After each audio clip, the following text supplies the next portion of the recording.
Let's talk briefly about self-hypnosis. I'm going to describe some ways with which you can bypass your own conscious blockages. It is easier when you have an actual trained hypnotherapist with you because he can target and bypass your own blockages by feeding your conscious defenses with some things that are completely irrelevant but that will make you think. And during that time when you think too much, the trained hypnotherapist can go talk to your unconscious mind with some suggestion or some metaphor, many things like that. When you are on your own, you do self-hypnosis, and if you don't know the process to get down in trance, there is a video right here you can use and a hypnotic track down in the description of this video that you can use to train yourself to get down into a very soothing state in which you can start to have a discussion with your own unconscious mind. When you have this playground when you are discussing with your own unconscious mind and you want to have answers or help yourself relieve anxiety maybe or stuff like that. It might be very difficult on some topics. Some topics in your life will be very easy to deal with. Some of them might be very tricky, either because it is linked with some really deep past wounds you have experienced at some point, or maybe because it is something too complex to articulate consciously. There might be some blockages and you might not see clearly what is the main thing you have to deal with. And sometimes we think we need something which is actually very detrimental and which is something we don't, that won't help us that much. We think it will based on what we have seen people on social media talking about or based on what we have read into that book, but maybe that book doesn't apply to your situation specifically and you don't know until you have a conversation with the author. Some of the books will be fine, but if you are just beginning or if you are dealing with a problem you don't have a very thorough understanding of, which is normal if you are advancing through life and there are new things and new phases you don't know about. Very basic example, you become a parent and you didn't have kids yet.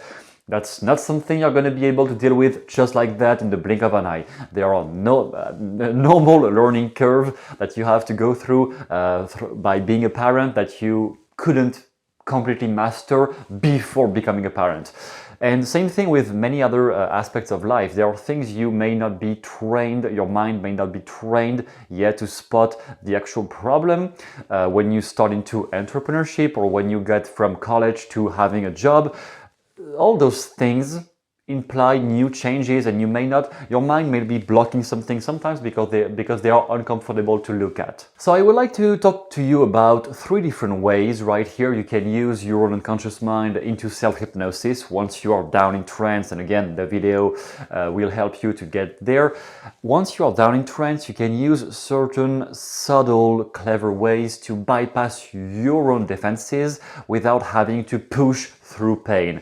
That is the biggest misconception I think of personal development, to believe that every big change has to be done through pain, always in painful ways, in painful moments, and you have to force against your will. I think this is the least effective strategy ever, and if it is ever needed, it will be on very brief moments, on very brief cases, unless you are maybe developing some athletic skills or like when you are developing a certain body condition, in which case, yes. But when it's only mental, if it is purely mental, I completely don't believe into the principle that you have to always be into pain to get into a result, to get to a new result. So the first way is to, once you are in trance, ask your unconscious mind to not tell you about what the problem is, not tell you what the big thing is that you have to deal with, because there might be too many blockages with your conscious mind preventing you from actually seeing the reason for why you are suffering or why you can't understand this or whatever.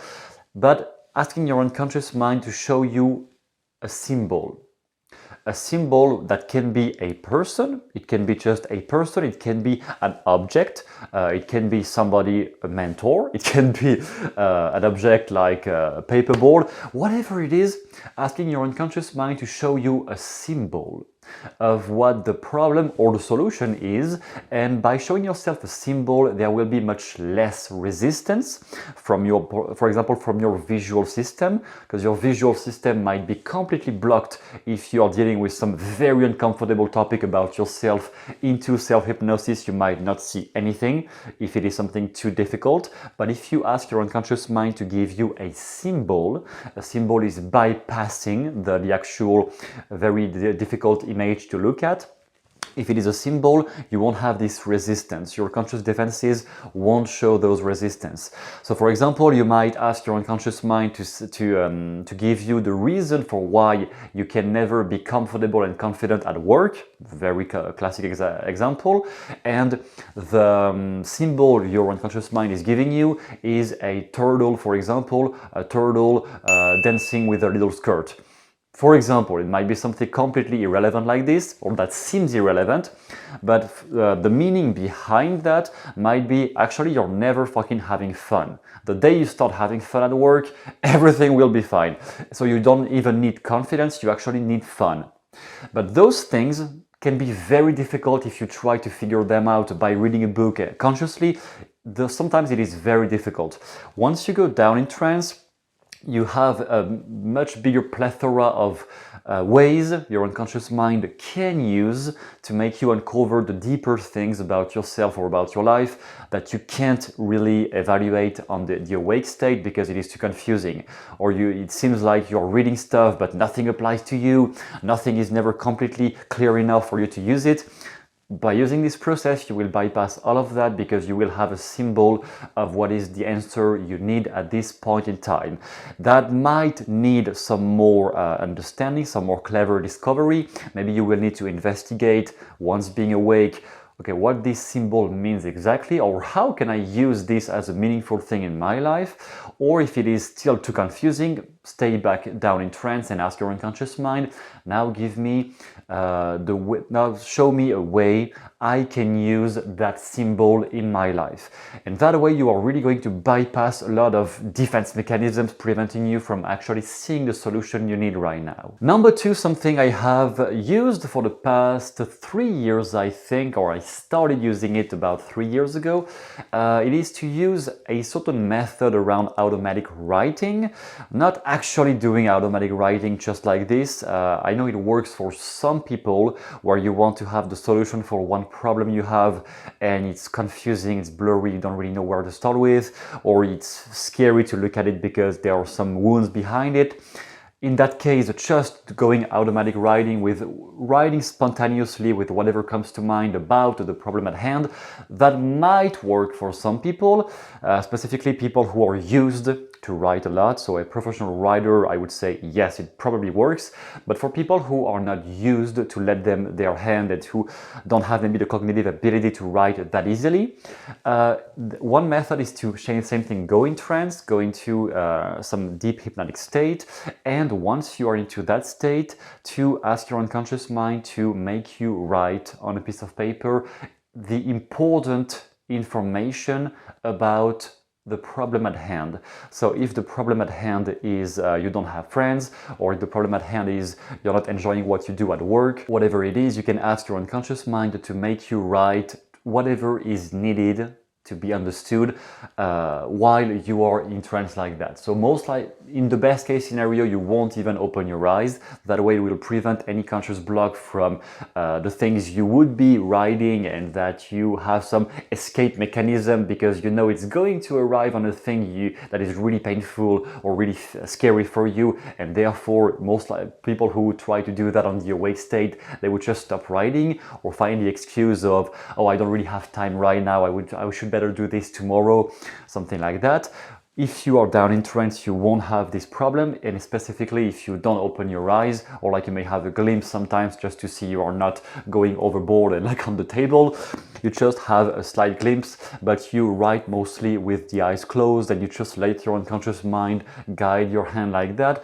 You are going to uncover a lot of things that may not be the final answer at the end of the day, but that will really get you in the right direction. And third way, since many times if you feel like if there are many blockages, things that are unconscious that you haven't uncovered, that are blocking you from getting to the next step in your life, or reaching a new level, or making that one important choice you need to make, but that is very scary. Every time you have something like that happening in your life, most likely you may feel bored and uninterested or completely unmotivated by anything. Like nothing motivates you anymore. You are in a kind of in a lethargic state, or in a constant anxious state. But constant anxious that will make you either get busy with the wrong things or not get busy at all and not do anything. Most likely for the people who are experiencing sometimes this type of lethargic state where they don't do anything, and whether it comes from fear or from fear of unknown expectations, or maybe escaping the memory of something that happened, whatever it is, it's very likely you are going to experience boredom or procrastination, which will translate into boredom later and into not doing the things you should be doing. Most likely, when this symptom happens, it is because of something that is being blocked. Coming back to the topic of this video, blocked emotions, blocked representations, the things you don't really want to admit about yourself or about your life. So when there is some boredom or lack of excitement or lack of juicy life right now around you, what you can do also in trance, down in trance with your unconscious mind, asking questions, guiding yourself as you are in trance, you can ask, show me something or tell me something that is going to produce excitement in my life right now. But the tricky thing, the clever thing here is that you don't really ask your unconscious mind to tell you what is the problem, what is the thing I'm scared about, how to remove my biggest fear, because those things may be really tricky to play with in the back of your head. You ask, what is the one thing that would produce more excitement? But the underlying principle here is that by creating more excitement, you will actually bypass or uncover or get through the things you were putting some distance with because they were too scary or linking with something bad in your past. You are not going to try to evaluate everything that happened about your past. You're just going to go toward more excitement. But once you're into more excitement and into some more legit excitement, not just the pleasurable escapism with some social media or drugs, but going into something that is legitimately exciting, and you will uncover that very easily if you ask to your own unconscious mind instead of following what others are doing, then you are going to naturally bypass or get through the thing that was painful without even knowing what it was. And you don't always need to know specifically what was it that was really painful about your life or about your past. As long as you find a way through it and get past it, at some point, you don't always need neither to always figure out very specifically all the things that happened. It is just a matter, one way of uncovering the solution, but you can also get with self-hypnosis to the solution directly, getting to the solution and getting to the final answer for what would produce much more excitement in my life right now. And by getting into more excitement, either by getting into some new action or meeting some new person or getting into some new place maybe, once you are there, then a lot of shifts will create themselves automatically by you getting into a new situation. And that is how you can bypass many things without actually forcing through it and forcing through pain. Once again, this is not needed at all. And that is all for this video. If you have liked it, put a thumbs up if you want, or subscribe, and you will get many more like this.